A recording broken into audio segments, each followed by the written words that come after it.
ኤልሳ ምኞቴን ለመግደል እንግዲህ ውጣ ውረዶች ላይ ትገኛለች ማለት ነው። ኤልሳ እንግዲህ ምኞት በመታመሟ ምኞት ተታመመች መዳን እንደሌለባት እንግዲህ እየተናገረች ትገኛለች ማለት ነው። እንዲሁም ደግሞ ለአባቷ አባዬ ባክህ በዚህ መንገድ ተባበረኝ፣ ምኞት ጥሩ ሐኪም እንዳታገኝ ምኞት እንዲትሞት እፈልጋለሁ። ምኞት ከሞቶች ደግሞ በረከት የኔ ይሆናል ማለት ነው። አባዬ እባክህ የምትወደኝ ከሆነ እኔ ልጅህን የምትወድ ከሆነ በዚህ መንገድ ተባበረኝ እያለች ትላለች ማለት ነው። ዶክተርም ደግሞ ተይ እንጂ ልጅ ኤልሳዬ ምን ሆነሽ ነው? ምን ነካሽ? በሰላም ነው ወይ? በጤናሽ ነው ወይ እንደዚህ የምትይኝ? ሰው የሰውን ሞት መመኘት እኮ ጥሩ አይደለም፣ ፈጣሪም አይወደውም። እባክሽ ተይ እንደዚህ እንዳትይ ምን ማለት ነው እያለ ይላታል ማለት ነው። አባዬ አትወደኝም ማለት ነው ይሄንን ነገር ካላደረክልኝ። ምኞቴ በአንተ ነው እንግዲህ የምትታከመው፣ አንተ ነህ ዶክተሮችን የምታገናኛት ወይም ደግሞ ያለባትን ህመም እየነገርካት ያለኸው አንተ ነህ። ስለዚህ አንተ እስከሆንክ ድረስ ምንም ነገር ማድረግ ትችላለህ። ስለዚህ ያልሆነ ዶክተር አገናኛትና ትሙት ምኞት እያለች ትላለች ማለት ነው። እንግዲህ ብዙዎቻችሁ ናችሁ እንግዲህ የሰውን ሞት የምትመኙ ስንት ሰው አለ ማለት ነው። እንዲሁም ደግሞ የሰው ልጅ መቼም በህይወቱ ሲመጣ ብዙ ነገር ያጋጥማል። እሷስ ደግሞ በረከትን የእሷ ካደረገች በኋላ ምንም ነገር እንደማይገጥማት ምን ዋስትና አላት? ሁሉም የፈጣሪ ስራ ነው። ምን ዋስትና ይዛ ነው እንደዚህ የምትል እያለች ያለችው ማለት ነው። አንዳንድ ሰዎች በህይወታችን ሲመጡ ብዙ ነገር ይዘው ይመጣሉ። ምኞቴም ደግሞ ለበረከት ይሄንን ይዛለት የመጣችው። በረከት ይሄ ላንተ አይገባህም እያለ ትላለች ማለት ነው። ከዛም ደግሞ ምኞትን ለማየት መስላ ትገባና ምኞት አንቺ መሞት አለብሽ ሙቺ፣ በረከት ላንቺ እመም እያለ ወይም ደግሞ ላንቺ ማሳከሚያ ብር እየፈለገ በጭንቀት መሞት የለበትም፣ ሙሉ ንብረቱንም ማጣት የለበትም፣ ሙቺ አንቺ አታስፈልጊም እያለች ትገኛለች ማለት ነው። ሰላም ጤና ይስጥልኝ ውድና የተከበራችሁ የአባይ ሚዲያ ፋሚሊዎች እንዴት ናችሁልኝ? እኔ ያለው እግዚአብሔር ይመስገን። ውድ ፋሚሊዎች ኮረድ የተሰኘውን ክፍል 34 ይዤላችሁ መጥቻለሁ ማለት ነው። ቪዲዮውን በላይክ እና በሸር ጀምሩት። ነባሮችም ደግሞ አመሰግናለሁ። እንግዲህ ኮረድ ድራማ እውነት ለመናገር ኤልሳ ጥሩ እያደረገች አይደለም፣ ጥሩ ላይም አይደለችም። ምክንያቱም እንግዲህ ምኞት በባለፈው እንዳያችሁት ትንፋሿ ጥራት እንግዲህ በረከት እባክሽ ዙፋኔ ድረሽልኝ፣ ዙፋኔ እህቴ ድረሽልኝ፣ ምኞትን አጣኋት እያለ እንግዲህ ያው ሌሊት ላይ ትንፋሽ አጥሯት እንትን ብላ ነበረ። ከዛም ባለፈ እንግዲህ ዙፋንም ደግሞ በጨለማ ውስጥ ከኤልሳ ጋር ሆና እንግዲህ ወንድሟን ለመሸሽ ከጎንህ ነኝ ስትል የነበረችው እንግዲህ ለመራቅ እየሞከረች ነበረ። ነገር ግን አልተሳካላትም።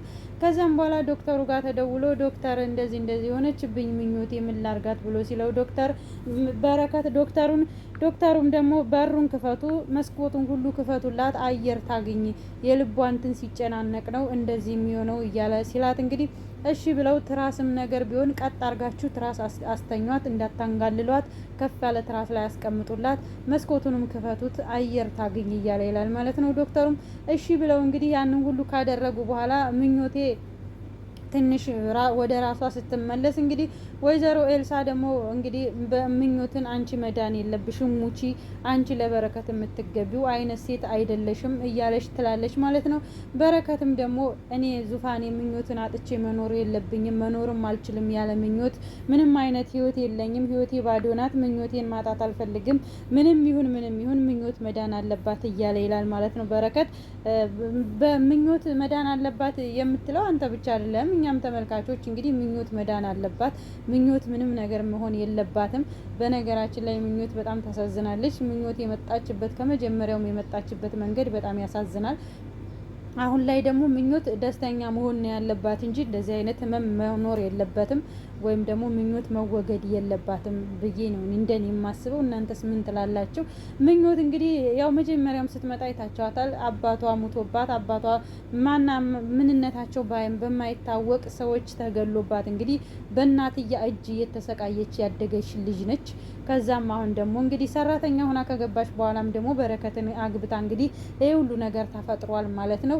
ምኞት አሁን ላይ ደስተኛ መሆን ነው ያለባት፣ ምንም አይነት ነገር መሆን የለበትም። ምኞት መዳን አለባት። ከዛም ባለፈ ዙፋን በረከትን ወንድሜ አይዞህ ምኞትም ትድናለች፣ እኔም ሁሌም ከጎን ነኝ፣ ምንም አትጨናነቅ እያለች ትገኛለች ማለት ነው። ከዛም ባለፈ እንግዲህ ኤልሳ አባቷን ዶክተር እንደዚህ ሲደወልለት ምኞት የታማለች እያሉ ነው። በቃ ልሂድ እስቲ መሄድ አለብኝ ብሎ ሲል አባዬ አንተ ሁሉን ነገር ማድረግ ትችላለህ፣ ሁሉ ነገር በእጅህ ነው። ስለዚህ ምኞት ደግሞ በአንተ ነው የምትድነውም የምትሞተውም። ስለዚህ አንተ ምኞት እንድትሞት አድርግልኝ፣ እኔ በረከትን የራሴ ማድረግ እፈልጋለሁ እያለች ስትለው እንግዲህ ዶክተርም ደግሞ ልጄ ምን ማለትሽ ነው ኤልሳ? ታይ እንጂ ልጄ እንደዚህ አይነት ነገርማ አትበይ፣ ጥሩ አይደለም፣ ፈጣሪማ አይወደውም እንደዚህ አይነት ነገር፣ እባክሽ ተይ ሲላት ለምን እንዲህ ትለኛለህ አባዬ? እኔን አንተ አትረዳኝም ወይ? ለምን አትረዳኝም? አንድ አለኸኝ ብዬ የምልህ እኮ አንተ ነበርክ። ስለዚህ ለምን አትረዳኝም እያለ ትላለች ማለት ነው። ዶክተርም ደግሞ እንዴት እረዳሻለሁ?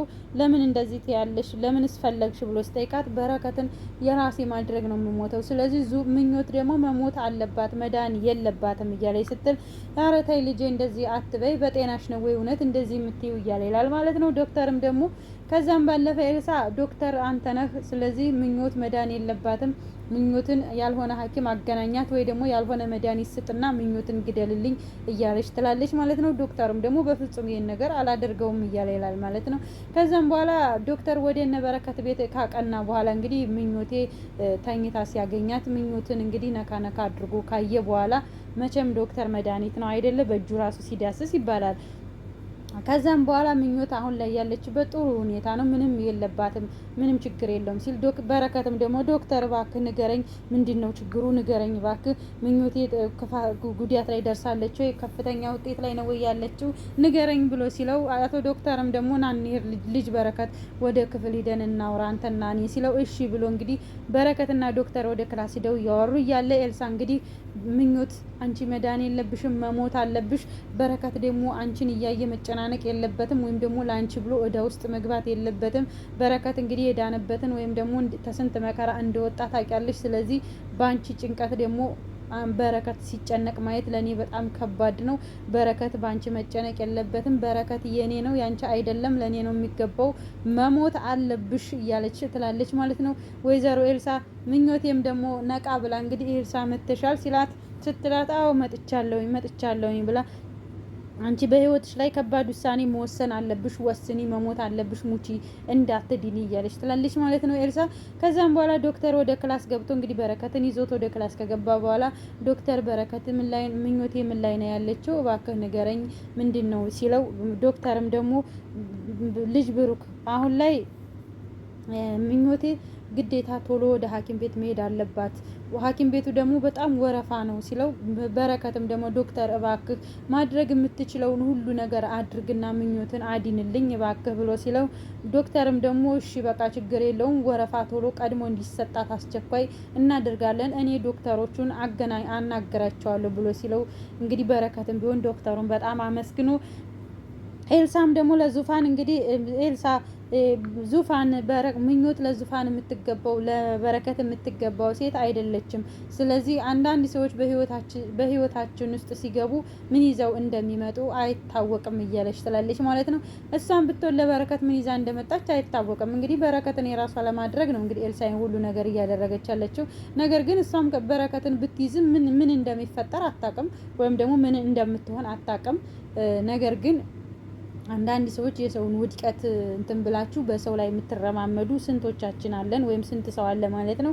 ኤልሳም ብትሆን እንደዛ እያደረገች ነው ያለችው።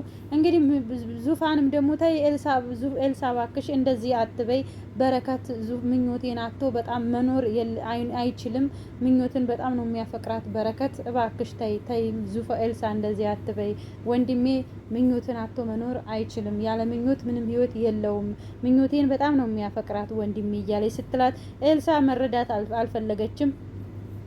እናቷን ብትሆን እንግዲህ በዛ በኩል እኔ የፈለግኩልሽን ነው የምታገቢው እንጂ አንቺ የፈለግሽውን አታገቢም እያለች ትላታለች ማለት ነው። በሰፈሩት ቁና መሰፈር አይቀርምና እንግዲህ ኤልሳ እናቷ በዛ በኩል ትላታለች፣ እሷ ደግሞ በዚህ በኩል የሰውን ህይወት ለማበላሸት ደፋ ቀና እያለች ትገኛለች ማለት ነው። እንግዲህ ምኞት አሁን ላይ ተሽሏታል፣ ምንም አላለችም። እንደ ሰው አይደለም፣ ሁሉ ነገር ተስተካክሎላት እንግዲህ ዲና ከበረከት ጋር ጥሩ ጊዜና ጥሩ ላይፍ እያሳለፈች ትገኛለች ማለት ነው። ዶክተሩ እንግዲህ በጣም ትልቅ ሰው ነው። የልጁን ምክር ሰምቶ ምኞት እንዲትሞት አላደረገም። ምኞት እንድትድን ያደረገላት ቶሎ ብላ ወደ ቀዶ ሕክምና ከገባች ትድናለች እንዳለውም እንግዲህ ቀዶ ሕክምና ካደረገች ወደዚህ ተሽሏት እንግዲህ ከበረከት ጋራ ጥሩ ጊዜና ጥሩ ላይፍ እያሳለፉ ይገኛል ማለት ነው። የምሬን ነው የምላችሁ። ስንት ነገር ያሳለፈ ሰው መጨረሻው ሲያምር ነው ደስ የሚለው። የምኞት መጨረሻ እንደሚያምር እንደሚሆን እንግዲህ ሁላችንም ባለሙሉ ተስፋ ነን። ኤልሳ ግን በዚህ አጋጣሚ የሰው ህይወት ገብተሽ ባትበጠብጪ ደስ ይላል። የሰው ህይወት መበጥበጥ ጥሩ አይደለም። ይህ ሁሉ ነገር የሚፈጠረው እንግዲህ ሁሉም እግዚአብሔር ሲፈቅድ ነው። እግዚአብሔር የፈቀደውን ሁሉ ነገር የሚሆነው ምኞትን ፈልገው ያገኘችው ነገር አይደለም ማለት ነው። እንግዲህ ውድ ፋሚሊዎቼ ኮረዴ የተሰኘው ክፍል 34 ይህን ይመስል ነበረ። ቪዲዮ ከተመቻችሁ ላይክ እና ሼር፣ ሰብስክራይብ እያደረጋችሁ አበረታቱኝ። አብሬያችሁ የቆየሁት እኔ አባይ ሚዲያ ነኝ። ባይ ባይ።